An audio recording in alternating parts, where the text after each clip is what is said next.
UP board class 10 की विशेष series शुरू करने जा रहे हैं विज्ञान विषय के लिए, जिसका पहला भाग है ऑब्जेक्टिव क्वेश्चंस। प्रत्येक पेपर में 20 ऑब्जेक्टिव क्वेश्चंस आते हैं। तो आज से स्टार्ट करते हैं रासायनिक विज्ञान में पहला चैप्टर जो है रासायनिक अभिक्रियाएं एवं समीकरण के ऑब्जेक्टिव क्वेश्चन। पहला क्वेश्चन है, प्रतिस्थापन अभिक्रिया निम्न में से किसका मुख्य गुण है? 4 ऑप्शन है आपके सामने। Alkene, carbon monoxide, alkyne, paraffin आदि। तो इसमें पैराफिन आपका सही आंसर होगा। पैराफिन इसलिए सही आंसर होगा, पैराफिन एल्केन्स होते हैं। एल्केन विशेष रूप से प्रतिस्थापन अभिक्रिया को दर्शाते हैं। दूसरा क्वेश्चन है, दही का जमना किस परिवर्तन का उदाहरण है? तो दही का जमना रासायनिक परिवर्तन का उदाहरण है। इसमें आपका दूसरा वाला ऑप्शन सही हो जाएगा। क्यों? रासायनिक परिवर्तन वे परिवर्तन होते हैं जिसमें उसकी संरचना बदल जाए, अर्थात जो पदार्थ बने वो फिर से वापस नहीं प्राप्त हो सके। अब दूध से दही बन जाएगा तो हम लोग सोचेंगे कि दही से दूध प्राप्त हो जाए, तो ऐसा नहीं होगा। तो ऐसे सभी परिवर्तन रासायनिक परिवर्तन कहलाते हैं। नेक्स्ट, लोहे पर जंग लगना निम्न में से किस प्रकार की अभिक्रिया का उदाहरण है? तो लोहे में जब जंग लगेगी तो जंग बन जाएगी और फिर सोचेंगे कि जंग से फिर लोहा मिल जाए, नहीं मिलेगा। तो ये ऑक्सीकरण अभिक्रिया का उदाहरण है। ऑक्सीकरण हो जाए क्योंकि इसमें ऑक्सीकरण हो रहा है वायु के द्वारा लोहे का जाकर। रासायनिक परिवर्तन का उदाहरण है, रासायनिक परिवर्तन का उदाहरण है बल्ब का जलना, मोम का पिघलना, लोहे पर जंग लगना, चुंबकन जाके। तो इसमें ऑप्शन आपका होगा लोहे पर जंग लगना, करेक्ट ऑप्शन हो जाएगा। नेक्स्ट,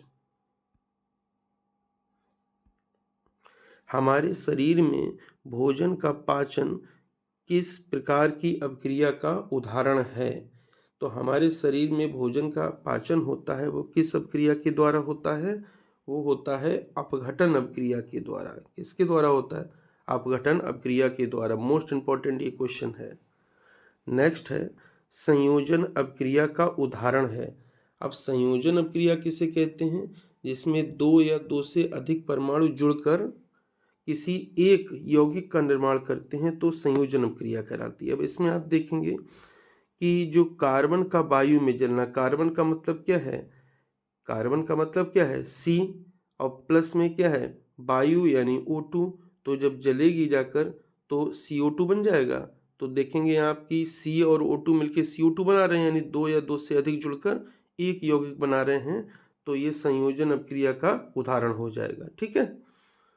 नेक्स्ट, Fe प्लस में CuSO4, तीर का चिन्ह है, FeSO4 प्लस में Cu निम्न में से किस प्रकार की अभिक्रिया का उदाहरण है? अब आप देखेंगे FeCuSO4 के विलयन से Cu को विस्थापित कर दे रहा है, अपने आप खुद जुड़ जा रहा है। तो जब एक चीज दूसरे को विस्थापित कर देती है तो ये अभिक्रिया कौन सी हो जाती है? विस्थापन अभिक्रिया। आप देखेंगे FeCuSO4 को SO4 से Cu को हटा दिया, फिर खुद बना लिया है FeSO4 जाकर। तो ये उदाहरण होगा विस्थापन अभिक्रिया का। नेक्स्ट आता है Fe2O3 प्लस में 2Al, अभिक्रिया Al2O3 प्लस में 2Fe निम्न में से किस प्रकार की अभिक्रिया का उदाहरण? ये मोस्ट इंपॉर्टेंट क्वेश्चन है। आप देखेंगे कि Fe और Al देखेंगे जाकर कि Fe को हटाकर अपने आप वहां पर स्थान ले रहा है। तो Al क्या कर रहा है? Fe को विस्थापित कर दे रहा है। तो ये किस अभिक्रिया का उदाहरण हो जाएगी? विस्थापन अभिक्रिया का उदाहरण हो जाएगी। ऑप्शन नंबर 1 ठीक हो जाएगा जाकर। नेक्स्ट, जैडन चूर्ण पर तनु H2SO4 अम्ल की अभिक्रिया से कौन सी गैस निकलती है? अब देखिए, जैडन हो जाएगा और प्लस में क्या हो जाएगा? H2SO4, H2SO4 हो गया है। जब अभिक्रिया आप कराएंगे जाकर तब आपका बन जाएगा ZnSO4 और प्लस में क्या बन जाएगा? प्लस में EH2। यानी इसमें ऑप्शन हमारा कौन सा सही हो जाएगा?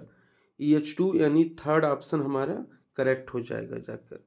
Next question, EHCl plus NaOH अभिक्रिया NaCl प्लस में H2O किस अभिक्रिया का उदाहरण है? तो आप देख रहे होंगे EHCl प्रबल अम्ल है और NaOH प्रबल क्षार है। जब प्रबल अम्ल प्रबल क्षार अभिक्रिया करते हैं तो क्रिया कौन सी कहलाती? उदासीनीकरण अभिक्रिया। मोस्ट इंपॉर्टेंट ये क्वेश्चन है उदासीनीकरण अभिक्रिया के लिए, तो इसमें ऑप्शन नंबर 1 सही हो जाएगा। नेक्स्ट आते हैं 2FeCl3 प्लस में 2H2O प्लस में बाई है, तीर का चिन्ह 2FeCl2 प्लस में H2SO4 प्लस में 2HCl में बाई है। अब देखिए जाकर 2Fe हैं, 2Fe यहाँ भी हैं, 3 दूनी 6 Cl यहाँ पर हैं, तो 2 दूनी 4 Cl यहाँ पर हैं, 2 दूनी 4 Cl यहाँ पर हैं और HCl के पास में देखिए 2 Cl यहाँ पर, ये भी हो गया है। नेक्स्ट आते हैं हाइड्रोजन, यहाँ कितने? 2 दूनी 4 हाइड्रोजन हैं। यहाँ हाइड्रोजन कितने? 2 हाइड्रोजन HCl में है और 2 हाइड्रोजन H2SO4 में है, तो यहाँ भी 4 हो गए हैं। अब आते हैं ऑक्सीजन पर जाकर, 2 ऑक्सीजन यहाँ पर भी हैं और इधर जब आएंगे तो इधर है 4 ऑक्सीजन, यानी एक तो हमारे पास क्या बचा हुआ है? O2 बचा हुआ है। दूसरा देखेंगे यस हमारे अभिक्रिया के बाद में यस भी है और पहले नहीं, यानी यस ये भी रहेगा, यानी हो जाएगा SO2 जाकर correct. This is correct answer. अगले क्वेश्चन की तरफ बढ़ते हैं। जंग का रासायनिक सूत्र है, ये मोस्ट इंपॉर्टेंट है, कई परीक्षाओं में कई बार पूछा गया है कि जंग का रासायनिक सूत्र क्या है जाकर, तो हो जाएगा Fe2O3 और डॉट में EXH2, ध्यान रखेंगे आप, ये जाकर Fe2O3 है जाकर, फेरिक हाइड्रेट है जाकर, ये मोस्ट इंपॉर्टेंट है, परीक्षाओं में खूब पूछा जाता है। वह प्रक्रिया जिसके कारण चांदी के ऊपर काले रंग की परत व तांबे के ऊपर हरी रंग की परत चढ़ जाती है। अब देखिए तांबे के ऊपर जब आप देखेंगे कि काले रंग की परत, हरे रंग की परत चढ़ रही है, चांदी के ऊपर काले रंग की, यानी कोई चीज संचारित हो रही है, तो ये संचारण अभिक्रिया का उदाहरण हो जाएगा। किसका हो जाएगा? संचारण अभिक्रिया का उदाहरण जाकर। निम्न में से लेड नाइट्रेट का रासायनिक सूत्र है, मोस्ट इंपॉर्टेंट है, कई बार आया है यूपी बोर्ड के 10 की परीक्षा में जाकर कि लेड नाइट्रेट का उदाहरण कौन सा है। तो लेड नाइट्रेट हमारा जो आता है वो PbNO3 का होल ट्वाइस, यानी दूसरा ऑप्शन बिल्कुल करेक्ट ऑप्शन होगा जाकर। नेक्स्ट पर आते हैं, संगमरमर का रासायनिक सूत्र है। संगमरमर जो होता है वो कैल्शियम कार्बोनेट होता है। क्या होता है? Calcium carbonate. तो पहला ऑप्शन हमारा करेक्ट हो जाएगा, एकदम पहला ऑप्शन करेक्ट, CaCO3 जाकर हो जाएगा। ये संगमरमर का नाम है जाकर। निम्न में से कौन सी धातु आर्द्र वायु में संचारित नहीं होती? आर्द्र वायु में संचारित नहीं होने वाली धातु कौन सी है? सोना है। कौन सी है?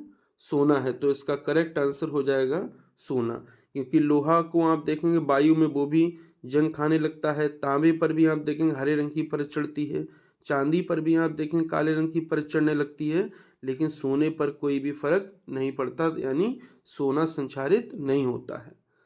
आलू के चिप्स को लंबे समय तक सुरक्षित रखने के लिए विकृत गंधिता से बचने के लिए कौन सी गैस प्रयुक्त की जाती है? अब आलू के चिप्स के पैकेट आपने देखे होंगे फूले हुए से रहते हैं। क्यों रहते हैं?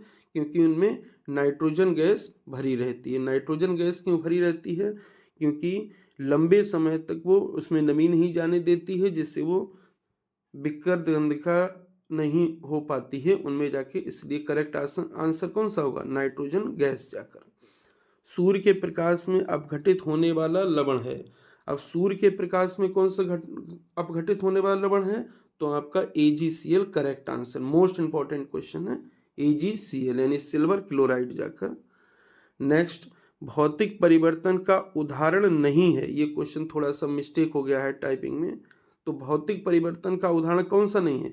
बीज का उगना। कौन सा नहीं है? बीज का उगना। तो ऑप्शन पहला वाला इसमें ठीक हो जाएगा, क्योंकि बल्ब का जलना ये भी भौतिक परिवर्तन है। पानी, बर्फ से पानी बनेगा, पानी से फिर बर्फ बन जाएगा, ये भी भौतिक परिवर्तन है। जल में आप चीनी को घोल देंगे और चाहेंगे तो अलग करेंगे, अलग भी हो जाएगी चीनी जल से, तो ये भी भौतिक परिवर्तन है। लेकिन बीज ऐसा एक बार अंकुरित हो गया है, अब फिर कहें हम बीज हमको वैसा ही प्राप्त हो जाए तो वो बीज अंकुरित वाला बीज उस बीज में परिवर्तित नहीं होगा, इसलिए भौतिक परिवर्तन का उदाहरण नहीं है।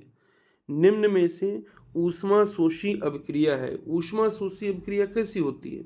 जिसमें ऊष्मा हमको देनी पड़ती हो। तो ऊष्मा देखिए सब में जुड़ रहे हैं तो जुड़ जाएंगे ऐसे ही, लेकिन जब तोड़ना पड़ेगा तो हमको ऊष्मा देनी पड़ेगी, यानी PCl5 अभिक्रिया PCl3 प्लस में Cl2, इसमें हम जब ऊष्मा देंगे तब PCl5 टूटेगा। किस में टूटेगा? PCl3 में टूटेगा और Cl2 में टूटेगा। तो इसका पहला वाला ऑप्शन बिल्कुल करेक्ट ऑप्शन होगा। CaCO3 अभिक्रिया CaO प्लस में CO2 किस प्रकार की अभिक्रिया है? अब आप देखेंगे कि CaCO3 टूट रहा है, किस में टूट रहा है? जाकर CaO प्लस में CO2 में टूट रहा है। तो ये अभिक्रिया किसका उदाहरण हो जाएगा? ये हो जाएगा अपघटन अभिक्रिया का, क्योंकि जब एक यौगिक दो या दो से अधिक यौगिकों में टूटता है तो ऐसी अभिक्रिया को हम क्या कहते हैं? अपघटन अभिक्रिया कहते हैं। तो इसमें अपघटन अभिक्रिया हो जाएगा। ठीक है। अवक्षेपण अभिक्रिया का उदाहरण है, मोस्ट इंपॉर्टेंट है, मोस्ट इंपॉर्टेंट है अवक्षेपण अभिक्रिया। जाकर तो अवक्षेपण अभिक्रिया में आप देखें BaCl2 ये भी जलीय रहता है, H2SO4 ये भी जलीय रहता है, SO4 होता है आपका ठोस। जाकर BaSO4 कैसा होता है? ठोस होता है, अवक्षेप के रूप में प्राप्त होता है, इसीलिए हम इसको क्या कहते हैं? अवक्षेपण अभिक्रिया कहते हैं। तो चौथा वाला ऑप्शन जो होगा वो करेक्ट होगा। जाकर नेक्स्ट आता है अभिक्रिया SO2 प्लस में 2H2S अभिक्रिया 2H2O प्लस में 3S में अपचायक का कार्य कौन करता है? तो अपचायक का कार्य करता है इसमें H2S। करेक्ट आंसर कौन सा होगा? तीसरा वाला। करेक्ट आंसर होगा तीसरा वाला H2S। लेड सल्फेट का सूत्र निम्न में से कौन सा है? अब लेड सल्फेट देखिए, वहां लेड नाइट्रेट था, यहाँ पर लेड सल्फेट है। जाकर तो लेड सल्फेट का सूत्र हो जाएगा तीसरा वाला ऑप्शन, बिल्कुल करेक्ट ऑप्शन है। याद रखें, ये परीक्षा में खूब पूछे जाते हैं। इसके अलावा भी हम अलग से एक वीडियो बना देंगे जिसमें सभी यौगिकों के रासायनिक सूत्र, उनके रासायनिक नाम, उनके व्यापारिक नाम होंगे। एक ही 2 दिन में वीडियो जरूर प्रोवाइड करा देंगे आप लोगों को। नेक्स्ट आता है ऑक्सीकरण वह रासायनिक अभिक्रिया है जिसमें होता है। तो ऑक्सीकरण में क्या होता है? इलेक्ट्रॉन पृथक होते हैं, यानी इलेक्ट्रॉन निकलते हैं। तो पृथक होने यानी पहला वाला ऑप्शन बिल्कुल ठीक है। जाकर अगले क्वेश्चन पर पहुंचते हैं। जंग है अभी सूत्र भी आया था, Fe2 बताए भी थे कि जंग का सूत्र क्या था? Fe2O3 लिखे थे और डॉट में था XCH2O। जाकर तो इसके हिसाब से ऑप्शन कौन सा सही हो जाएगा? दूसरा वाला हाइड्रेटेड फेरिक ऑक्साइड, ये हमारा कौन सा है? जंग है। जाकर अगले पहुंचते हैं। वह अभिक्रिया जिसमें आयनों के विनिमय होने से नए यौगिक बनते हैं। अब आयन जब विनिमित हो, यानी एक आयन दूसरे आयन का स्थान ले लेगा तो ऐसी अभिक्रिया कौन सी कहलाएगी? उभय अपघटन या द्विविस्थापन। क्या होगा? उभय अपघटन या द्विविस्थापन जाके अभिक्रिया कहलाती है जिसमें आयनों का विनिमय होता है, तो इसको उभय अपघटन या द्विविस्थापन अभिक्रिया कहते हैं। अगला आता है CuO प्लस में H2 अभिक्रिया Cu प्लस में H2O में ऑक्सीकारक कौन है? तो ऑक्सीकारक देखते हैं इसमें कौन सा है? तो इसमें ऑप्शन आपका सही हो जाएगा दूसरा वाला, यानी CuO। जाकर इसमें MnO2 होगा, क्योंकि MnO2 चेंज हो रहा होगा किसमें? Mn में जाकर, Mn में जाकर। तो जब इलेक्ट्रॉन इसमें जुड़ रहे होंगे, इलेक्ट्रॉन जिसमें जुड़ते हैं वो उसमें होता है अपचयन अभिक्रिया, जिसमें इलेक्ट्रॉन निकलते हैं वो अभिक्रिया कौन सी होती है? ऑक्सीकरण अभिक्रिया होती है। तो इसमें करेक्ट आंसर MnO2 होगा, पहला वाला ऑप्शन। NH3 और HCl संपर्क में आने पर बनाते हैं। अब NH3 और HCl के बारे में जान लेते हैं कि संपर्क में आएंगे क्या बनाएंगे। तो देखिए ये NH3 हो गया है और प्लस में HCl है। जाकर HCl है। जाकर तो En तो ऐसे ही रहेगा, 3 H यहाँ पर है, 1 H ये है, कितने हो जाएंगे? 4 H, तो यानी NH4 और ये हो जाएगा Cl। यानी अमोनियम क्लोराइड बनाएंगे। अमोनियम क्लोराइड का मतलब क्या है? पहला ऑप्शन ठीक ऑप्शन है बिल्कुल। चूने के पत्थर के ऊष्मीय अपघटन से प्राप्त होने वाला ठोस पदार्थ है। चूना पत्थर जो होता है उसका ऊष्मीय अपघटन होगा तो उससे क्या हमको मिलेगा? CaO। चूना पत्थर CaO, क्योंकि होता क्या है चूना पत्थर? CaCO3 होता है। जब ये ब्रेक होगा जाके तो CaO बनेगा और प्लस में क्या बनेगा? CO2 जाकर। तो यही उसने पूछा है, CaO कौन सा पदार्थ है? ठोस पदार्थ है। तो ऑप्शन हमारा पहला वाला करेक्ट हो जाएगा। तप्त निकिल चूर्ण की उपस्थिति में एथिलीन तथा हाइड्रोजन की अभिक्रियाएं कहलाती हैं। अब आता है जाकर तप्त निकिल चूर्ण की उपस्थिति में एथिलीन तथा हाइड्रोजन की अभिक्रिया। एथिलीन तथा हाइड्रोजन की अभिक्रिया कहलाती हैं प्रतिस्थापन अभिक्रिया। मोस्ट इंपॉर्टेंट है ये भी। तो पहला ऑप्शन सही हो जाएगा, प्रतिस्थापन अभिक्रिया जाकर है। जल के विद्युत अपघटन में मुक्त हुई हाइड्रोजन और ऑक्सीजन का मोलर अनुपात कितना होता है? ये भी बहुत इंपॉर्टेंट है। मोलर यानी कितने मोल लेते हैं? तो आप देखेंगे सूत्र होता है, सूत्र होता है H2O। H2O में आप देखेंगे जाकर कि हाइड्रोजन 2 के अनुपात में है तो 2 अनुपात, ऑक्सीजन 1 के अनुपात में है तो 1, यानी 2:1 हो जाएगा। 2:1 वाला ऑप्शन कौन सा है? दूसरा वाला ऑप्शन हमारा करेक्ट हो जाएगा। निम्न में से कौन प्रतिस्थापन अभिक्रिया देता है? तो प्रतिस्थापन अभिक्रिया कौन सा इसमें देता है? सोडियम क्लोराइड तथा कॉपर धातु। तो पहला वाला ऑप्शन इसमें क्या हो जाएगा?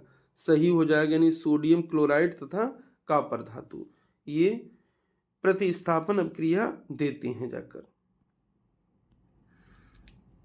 नेक्स्ट आता है कि अभिक्रिया को पूर्ण कीजिए। ये बहुत इंपॉर्टेंट क्वेश्चन है और लगभग हाई स्कूल की बोर्ड परीक्षा में हर साल 4 या 5 क्वेश्चन इसके जरूर आते हैं, यानी 4-5 अभिक्रियाएं जरूर देती हैं। इसके लिए हम अलग से वीडियो बना देंगे जिसमें ईयर वाइज, जैसे 2025 में जितनी अभिक्रियाएं आएंगी उनके लिए संतुलित करना किया गया होगा, 2024-23 इसी हिसाब से पीछे की भी अभिक्रियाओं को हम एक वीडियो में जरूर डालने की कोशिश करेंगे जाकर। इसमें आते हैं जाकर, अब देखेंगे आप PCl5, P यहाँ पर भी है और P यहाँ पर भी है तो P यहाँ पर भी है, ये भी हो गया है। Cl5 यहाँ पर है और Cl5 भी ये दोनों साइड में है तो Cl5 भी हो जाएगा। अब देखते हैं है क्या नहीं। तो एक तो CH3 नहीं है, CH3CO नहीं है, यानी CH3CO हो गया है, ये भी नहीं है। एक O देखते हैं यहाँ पर फालतू है और यहाँ पर देखते हैं और क्या फालतू, एक EH फालतू है, सॉरी एक EH भी है जाकर। तो सब मिलके क्या बना लेंगे? CH3COOH। तो इस हिसाब से चौथा वाला ऑप्शन बिल्कुल ठीक हो जाएगा, चौथा ऑप्शन बिल्कुल करेक्ट हो जाएगा, यानी एसिटिक अम्ल CH3COOH। अगला आता है अभिक्रिया को पूर्ण करना है, अभिक्रिया को इसमें भी पूर्ण करना है। रिक्त स्थान दिया NaOH है, CH3COONA है, अभिक्रिया को पूर्ण कीजिए। अब देखिए सबसे पहले हम ये देखते हैं कि दोनों साइड में कौन सी चीजें नहीं हैं, उसको देखते हैं, मिसमैच हैं जो चीज। अब देखिए Na यहाँ पर है, Na यहाँ पर भी है, ठीक। OH यहाँ पर भी है, अगर इसमें से OH निकाल दे तो इसमें से एक क्या बचेगा? हाइड्रोजन बचेगा, और बाकी ये वाला पूरा बचा हुआ है, यानी कौन सा हो जाएगा? CH3COO और एक H वहां से आ जाएगा, एक ये यहाँ का, यानी क्या हो जाएगा? CH3COOH। पहला वाला ऑप्शन हमारा करेक्ट हो जाएगा। ये हमारी संतुलित अभिक्रिया हो जाएगी जब ये आ जाएगा तब। अगला दिया गया है CH3COONA, अभिक्रिया CH4 प्लस में Na2CO3, अभिक्रिया को पूर्ण कीजिए, अभिक्रिया को पूर्ण कीजिए। अब देखेंगे कि क्या चीज नहीं है दोनों साइड में। देखिए यहाँ Na आपको 2 दिख रहे हैं, यहाँ पर Na कितना है? 1, यानी एक Na और होना चाहिए तो एक Na लिख लिए, ठीक है। दूसरा देखते हैं जाकर O कितने हैं, यानी O3 यहाँ पर कितने O हैं, 3 O हैं। और इधर अगर आएंगे इस साइड में जाकर तो 2 O हैं, तो 2 O हैं जाकर यानी O2 है। जाकर आप देखेंगे कितने O हैं, 2 O हैं, यानी एक O यहाँ और होना चाहिए, एक O बना लिए हैं। अब देखते हैं यहाँ पर हाइड्रोजन कितने हैं, 4 हैं, और इधर हाइड्रोजन 3 है, यानी एक हाइड्रोजन उधर और होना चाहिए, तो ये H हो जाएगा। और C एक है तो C एक है, यानी क्या ऑप्शन में हो जाएगा, NaOH। तो तीसरा वाला ऑप्शन हमारा करेक्ट ऑप्शन हो जाएगा। अगला दिया गया है, अब क्रिया को पूर्ण करना है, लिखा है CO2, तीर का चिन्ह है, CaCO3 प्लस में H2O। तो समझते हैं, सबसे पहले देखते हैं कि Ca यहाँ पर है और इधर Ca नहीं है, तो एक तो Ca हो गया है। कार्बन को देख लेते हैं, एक कार्बन यहाँ पर है तो एक कार्बन यहाँ पर है, तो ये बराबर है। अब आते हैं ऑक्सीजन पर। ऑक्सीजन में क्या है, 2 ऑक्सीजन यहाँ पर हैं और यहाँ पर कितने हैं, 4 ऑक्सीजन, 2 ऑक्सीजन जरूरत पड़ेगी जाके, तो यहाँ पर O2 लिख ले रहे हैं हम, ठीक। यहाँ पर 2 हाइड्रोजन हैं, इधर 2 हाइड्रोजन नहीं, यानी H2 भी, यानी इतना जरूरत पड़ेगा, तो इसको हम लिख लेते हैं OH का होल ट्वाइस, यानी CaOH का होल ट्वाइस हो जाएगा। ये ऑप्शन हमारा कौन सा है, तीसरा है, तो ये करेक्ट ऑप्शन हो जाएगा जाकर।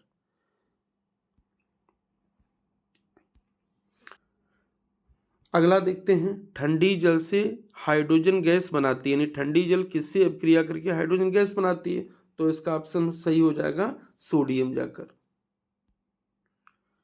अगला है, ठंडी तनु अम्ल से हाइड्रोजन गैस बनाता है, यानी कौन ऐसा पदार्थ है जो ठंडे तनु अम्ल से अभिक्रिया करता है और हाइड्रोजन गैस बनाता है, तो इसका करेक्ट ऑप्शन आपका हो जाएगा जिंक जाकर। ये भी मोस्ट इंपॉर्टेंट है।